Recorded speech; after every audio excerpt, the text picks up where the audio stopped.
Oke, yang akan kita bahas itu tentang pengertian, contoh, ciri-ciri, jenis-jenis, struktur, unsur-unsur, kaidah kebahasaan, dan menulis cerita fantasi itu sendiri ya. Tapi itu hanya langkah-langkahnya ya. Pengertian cerita fantasi. Yang pertama itu pengertian cerita fantasi. Cerita fantasi adalah sebuah jenis cerita khayalan, imajinasi, karangan, dan angan-angan dari penulisnya. Biasanya dalam setting penokohan maupun konflik tidak realistis, bahkan terkesan dilebih-lebihkan dan tidak mungkin terjadi di dunia nyata. Karena bagian dari ceritanya adalah fiksi atau fiktif, tidak nyata. Ya, sebagai contoh di sini yang sering kita jumpai atau banyak orang yang menonton yaitu tentang cerita film Doraemon. Nah, itu termasuk ke dalam cerita fantasi. Kalau misalkan kayak cerita Cinderella pun itu merupakan cerita fantasi. Nah, di sini ada contohnya. Teks 1 contohnya berjudul Dunia Manisan. Dan contoh yang kedua, Wis dan Belimbing Ajaib. Mungkin untuk ceritanya bisa kalian baca, ya, kalian bisa lihat sendiri teksnya.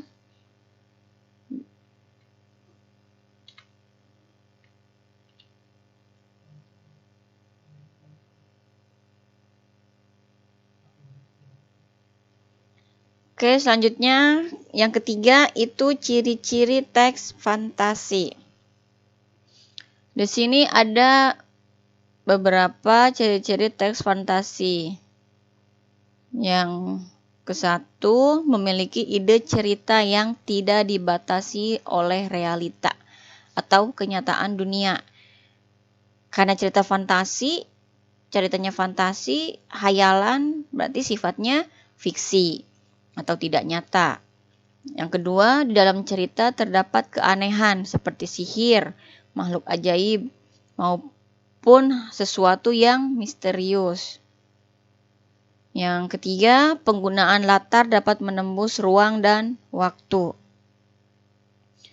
Yang keempat, tokoh yang memiliki keunikan tersendiri, seperti memiliki kekuatan super untuk menyelamatkan dunia. Yang kelima, bersifat fiksi atau fiktif, bukan kejadian nyata. Yang keenam, bahasa yang digunakan variatif, ekspresif, dan menggunakan ragam percakapan, bukan bahasa formal. Yang keempat, ada jenis-jenis cerita fantasi. 1, itu berdasarkan kesesuaiannya. Tapi di dalam berdasarkan kesesuaian itu terbagi kembali menjadi 2 kategori cerita fantasi. Ada cerita fantasi total dan ada cerita fantasi irisan. Kalau cerita fantasi total itu berisi fantasi pengarang terhadap objek tertentu. Atau pada cerita kategori ini semua yang terdapat pada cerita semua tidak terjadi dalam dunia nyata. Misalnya cerita fantasi Nagata, itu total fantasi penulisnya. Jadi nama orang, nama objek, nama kota benar-benar rekaan si pengarang. Yang keduanya cerita fantasi irisan, yaitu cerita fantasi yang mengungkapkan fantasi tetapi masih menggunakan nama-nama dalam kehidupan nyata. Menggunakan nama tempat yang ada dalam dunia nyata atau peristiwa pernah terjadi pada dunia nyata. Jadi kalau cerita fantasi irisan itu sudah ada campur dengan kehidupan nyata. Jadi bukan hanya fantasi si pengarangnya saja. Yang kedua, berdasarkan latar cerita. Berdasarkan latar cerita, cerita fantasi dibedakan menjadi 2 kategori juga. Ada latar sejaman dan latar lintas waktu. Apa itu latar sejaman? Latar sejaman yaitu latar yang digunakan satu masa. Bisa masa kini, masa lampau, atau masa yang akan datang, atau futuristik. Latar lintas waktu itu cerita fantasi menggunakan dua latar waktu yang berbeda. Misalnya masa kini dengan zaman prasejarah, masa kini dan 40 tahun mendatang atau futuristik. Struktur cerita fantasi. Struktur cerita fantasi itu ada 4. Ada orientasi, komplikasi, resolusi, ending atau koda. Orientasi itu adalah pengenalan atau orientasi merupakan sebuah bagian di mana pengarang memberikan pengenalan tentang penokohan, tema, dan sedikit alur cerita kepada pembacanya. Orientasi itu pembuka ya. Terus ada komplikasi. Komplikasi itu konflik sendiri, merupakan bagian di mana terjadi permasalahan, dimulai dari awal permasalahan hingga menuju ke puncak permasalahan atau ke klimaks ya. Resolusi. Resolusi merupakan penyelesaian dari permasalahan atau konflik yang terjadi. Resolusi sendiri merupakan bagian penentu yang akan mengarah pada ending. Yang terakhir, koda atau ending. Ending merupakan penutup cerita fantasi. Ending sendiri dapat dibedakan menjadi 2, yakni happy ending di mana tokoh utama menang dan hidup bahagia. Dan yang lain adalah sad ending di mana tokoh utama tewas setelah mencapai tujuan dan sebagainya. Yang keenam, unsur-unsur cerita fantasi. Ada tema, alur, penokohan, latar, sudut pandang, point of view, gaya bahasa, dan amanat. Tema itu gagasan pokok yang mendasari cerita. Jadi tema itu bukan judul cerita itu sendiri. Judul dengan tema berbeda. Tema itu gagasan pokok atau inti yang mendasari ceritanya.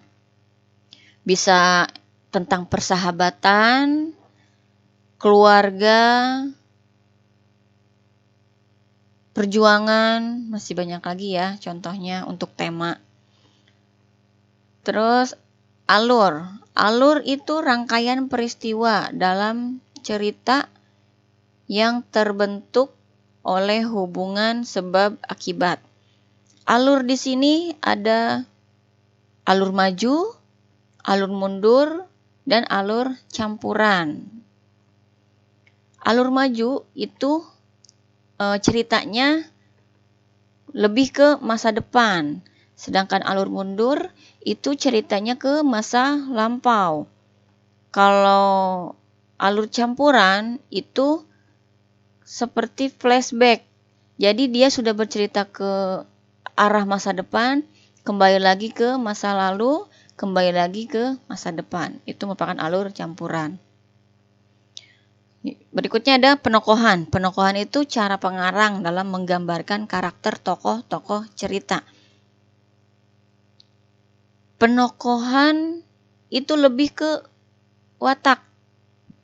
Penokohan dan tokoh berbeda, tapi di dalam penokohan itu sudah mencakup tokoh.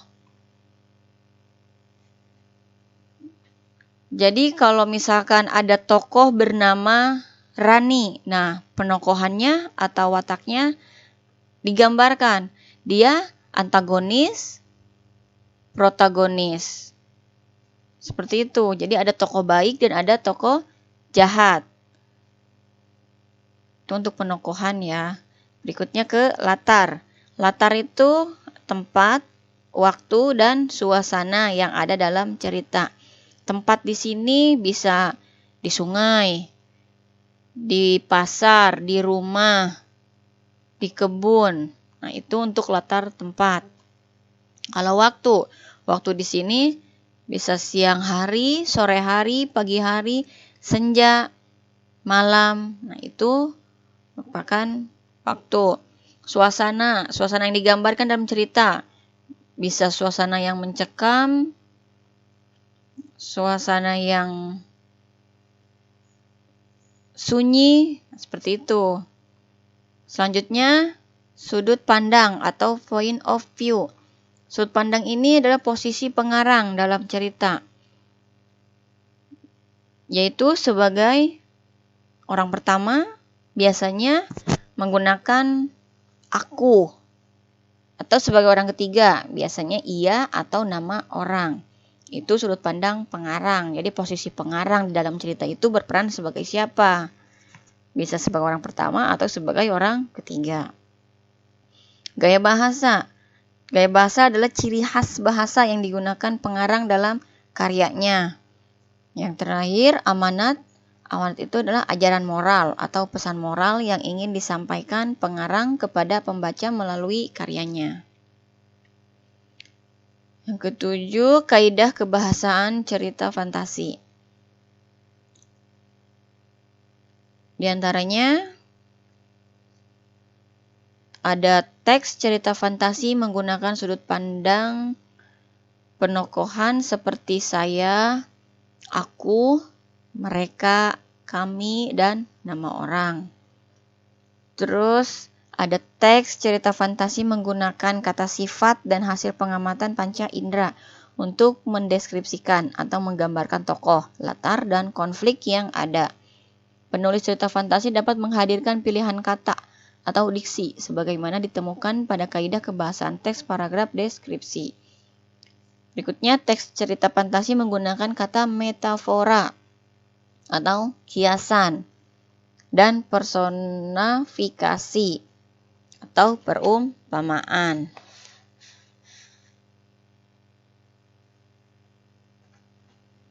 Terus berikutnya, teks cerita fantasi menggunakan kata penghubung atau konjungsi penanda untuk urutan waktu seperti pada teks narasi. Berikutnya, teks cerita fantasi menggunakan ungkapan atau kalimat langsung untuk menambah cita rasa dalam isi cerita. Mungkin kalau untuk penggunaan kalimat langsung di sini seperti contoh, "Hei kancil, mau kemana kau?" Tanya Musang. Itu kalau untuk kalimat langsung itu pasti diawali dengan tanda petik dan diakhiri dengan tanda tanya dan tanda petik kembali ya. Kalau untuk penggunaan majas metafora, kiasan. Karena di sini kiasan dan majas perumpamaan juga, itu sebagai contoh, singa adalah raja hutan yang ganas. Seperti itu contoh untuk penggunaan majas atau kata metafora ya. Kalau penggunaan kata penghubung itu contohnya kata lalu, ketika, kemudian, tiba-tiba, itu dan masih banyak lagi. Itu hanya beberapa untuk contoh dari konjungsi atau kata penghubung. Yang terakhir, itu menulis cerita fantasi. Ada langkah-langkah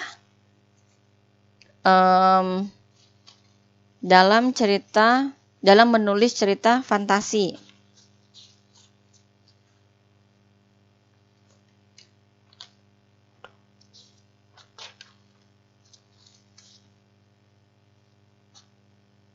Pertama, menentukan tema.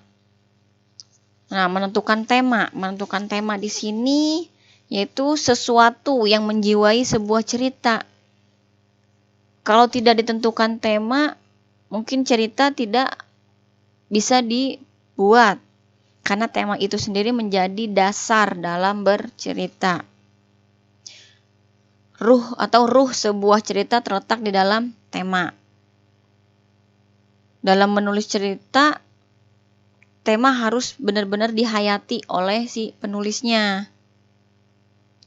Dan biasanya tema dalam penulisan cerpen misalnya tentang masalah sosial, keagamaan, kemiskinan, kesenjangan, perjuangan, percintaan, dan masih banyak lagi ya. Atau tema yang benar-benar diminati biasanya tentang tema percintaan. Itu merupakan tema yang banyak diminati oleh remaja biasanya. Terus yang keduanya sudut pandang. Dalam menulis cerita fantasi, kita harus konsisten dalam menggunakan sudut pandang. Kalau kita menggunakan sudut pandang sebagai orang pertama, dari awal sampai akhir cerita harus tetap menggunakan sudut pandang orang pertama. Dengan menggunakan sudut pandang aku atau saya dalam cerita. Karena menggunakan sudut pandang yang tetap akan membantu pembaca dalam menikmati cerita yang kamu sampaikan. Yang ketiga ada penokohan. Penokohan di sini yaitu pengungkapan karakter tokoh dalam cerita harus logis. Pengarang harus dapat menciptakan gambaran yang tepat untuk watak orang yang ditampilkan. Berawal dari penciptaan karakter tokoh inilah jalan cerita akan terbentuk. Yang keempat ada alur atau plot. Biasanya karakter tokoh yang dibangun dalam cerita terdiri atas tokoh yang berkarakter baik dan berkarakter buruk. Di samping itu akan diciptakan pula tokoh yang netral sebagai penengah ketika terjadi konflik antara tokoh yang berkarakter baik dan tokoh yang berkarakter buruk. Dari konflik yang terjadi inilah jalan cerita atau alur akan dibangun. Alur harus diterapkan dengan tepat. Alur yang baik akan memberikan kesan mendalam bagi pembaca. Dan yang terakhir menentukan judul. Judul dapat ditulis setelah keseluruhan cerita selesai ditulis. Judul dapat ditentukan dari bagian yang paling menarik dari cerita itu. Pemilihan judul harus menarik bagi pembaca, sebab judul merupakan pintu gerbang yang dapat pula diibaratkan sebagai sebuah etalase. Dengan membaca judul, pembaca akan membayangkan isinya. Jadi kalau untuk menentukan judul, kita selesaikan dulu ceritanya sampai selesai, sampai ending, baru kita menuliskan judul yang tepat dengan cerita tersebut apa, biar menarik si pembaca. Oke, cukup sekian materi pembelajaran bab 2 tentang cerita fantasi. Semoga bermanfaat, tetap semangat dan rajin belajar. Sampai jumpa di pembelajaran daring berikutnya. Terima kasih. Wassalamualaikum warahmatullahi wabarakatuh.